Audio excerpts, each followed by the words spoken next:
I work for national parks in the Hawkesbury North area.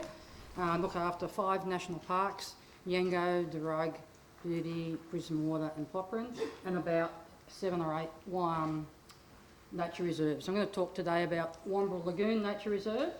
I've been working there for about 10 years and I think we've had a lot of success. Wamberal Lagoon is surrounded by urban areas. We've got Foresters Beach to the north, Wamberal and Terrigal to the south. It's about 160 hectares and it protects obviously Wamberal Lagoon. So what are we protecting? There's a rare plant there, Campsitis samageddon. It's the only place on the Central Coast where it grows. It's all over the Dune. And it's obviously impacted on by bisu and other weeds. We're protecting the lagoon. It's the only lagoon in the Gosford area that's actually protected and completely surrounded by National Park. Lots of lovely animals. Protecting Melaleuca forest, littoral rainforest and Demeter grasslands, and lots of lovely little creatures. So what are the main issues? Usual suspects. Bitter, lots and lots of weeds there, lots of vandalism. Kids love to ride their bikes all through there. They have no regard for signs or anything like that. It's a very popular spot for end of year parties, year 10, year 12 parties. Myrtle rust is there. We've got a few rhodomyrvis there, or we did have a few rhodomyrvis. Bob Mackinson came out and saw a few about 3 years ago.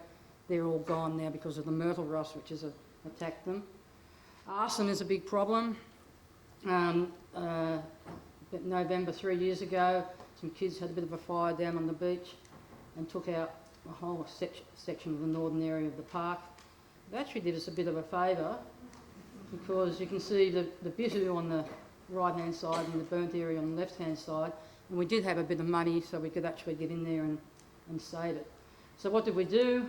Grants. We've managed to get $340,000 worth of grants.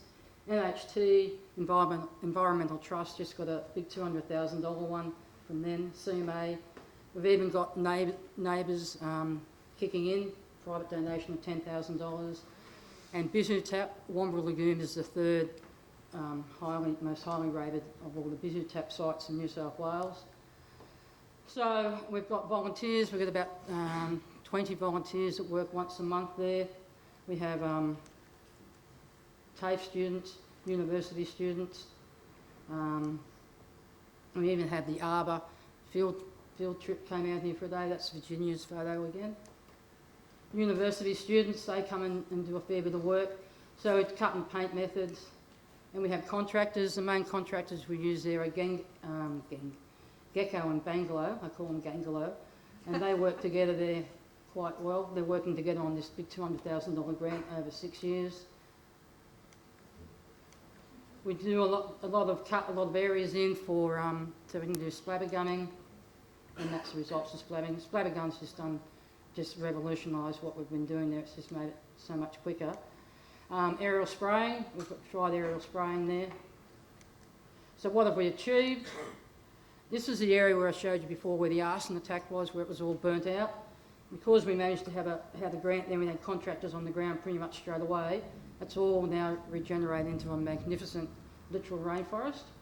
The aerial sprayings had a good effect, but we can't go too close into the littoral rainforest or the lagoon. So these are all the areas that have regenerated. That was, again, the fire area. We've got nested quadrats. We've got 7 nested quadrats on site. So these are just all aftershots. So we've achieved quite a bit. If I can just brag one more thing not about Wamberal Lagoon, but one of my volunteers who works at Wamberal Nature Reserve, Ina Middleton, some of you might know her, she's 87. She's been doing bush regen for about 6 or 7 years. She was nominated for the Pride of Australia Award and was one of 3 finalists. I'm pleased to say she won. So